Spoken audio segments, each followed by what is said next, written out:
taking a shower in the morning, and all of a sudden, somebody barges into your home and into your bathroom and pulls you out of the shower, points a gun to your head right between your eyes. And then you find out it's the United States government. And the reason why they have a gun between your eyes is you're developing a computer tracking system that could streamline information in a cheaper, more secure, and effective way than the system that's currently in place. You know, the one that's unconstitutionally spying on U.S. citizens and collecting and storing all information. That's all being put online. Your system could also have prevented 9/11. This is not a movie plot. It's what happened to 4 individuals desperately trying to bring a program to Congress's attention. And as a result, the government tried to destroy their lives. Their homes were raided at gunpoint. They were under constant surveillance. They were either fired from their jobs or blackballed from future employment. If you don't think the government can get out of control, you have to listen to these people's story. Hi, guys. How are you? Hi, Clint.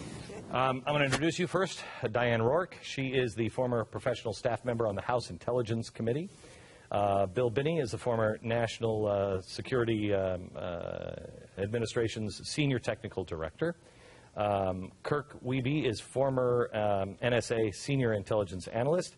And Tom Drake is the former NSA Senior Executive. 2010, he was charged with violating the Espionage Act. He could have faced up to 35 years? 35 years. You were the one in the shower. I was not in the shower. I was raided by the FBI, though. What does it feel like to have somebody say 35 years? Well, it's pretty difficult. You know, I was simply upholding the oath to support and defend the Constitution. Okay. So take me back to the beginning briefly. What happened? How did this spiral out of control? Well, I told the truth to 2 9/11 congressional investigations and a Department of Defense Inspector General audit. And you have as a whistleblower, right? As a whistleblower, don't we have a whistleblower act to protect whistleblowers? We do. Well, what happened? Doesn't have a whole lot of teeth in terms of the government deciding to reprise or retaliate against you. So you guys came up with a simpler program that wouldn't have violated the Constitution, wouldn't have stored information that's illegally being collected on all of us, right? Would have absolutely adhered to the Fourth Amendment. But it also, you went back and you ran this program to see if you would have found any clues on 9/11, is that right? When several of the colleagues retired in October 2001, I became the executive program manager on Thin Thread. And we actually did an evaluation of what NSA had in its main databases. We found critical information, actionable intelligence, prior to 9/11 that had never been discovered before, as well as actual intelligence after 9/11. Okay. So tell me what happened next. They shut the program down, is the short story. Okay. But is that where you two met? How the 4 of you come together? Well, I was the congressional, what they call monitor for National Security Agency on the House Intelligence Committee. And I met these gentlemen in the course of my investigations. And, of course, we have oversight over their whether they're doing things legally as well as over their budget. And Tom came to me at one point after I made a speech, and I had been in briefings with him prior to that, and he came and talked to me about some things that needed to be done at NSA, and I had also talked to Kirk and Bill. So when this came out, you went to Congress, you told them, and then the government turned on you. What's your story? What happened to you two?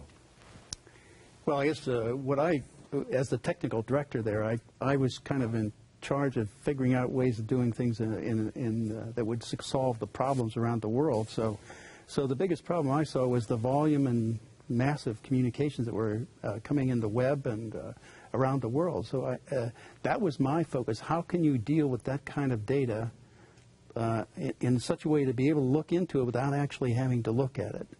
You have a gun pointed to your head? Yes, I did, yeah. You were in the shower? I was in the shower, yes. What's that like when the United States government? Well, he didn't have his finger in the trigger, so I wasn't too worried. So, Okay, great. But you know, you don't expect that to happen. Okay. Okay. It's not. This is not East Germany. Right. Now, you guys are concerned because it's gotten, I mean, that to me sounds out of control. Yeah. But now you're saying this is much worse. It is absolutely much worse. What's happening now? Well, if you look at Utah, you have to ask the question, what is that huge facility for? The one that would fit 5 U.S. capitals in. And when we look at it from our backgrounds and expertise, it's to collect an awful lot of information about people. What are they collecting? Do you have any idea? What are they collecting here? I'm pretty sure they're collecting what's going across the internet and what's going across the public switch telephone network, your telephone calls, emails. Probably a lot more, though. Probably even your financial records and building relationships and making social communities for everybody. Some people will say, well, I don't write anything in my emails that I'm ashamed of. Help me out on that. Well, it's not just that. It's looking at the communities you're working with. And as long as you don't say anything that's upsetting them, I think you're fine. But if you cross the line and say something that they don't particularly care to have said about them, then you can become a target, and they could start really spying on you, going into all the data that they've stored about you that they're collecting over time.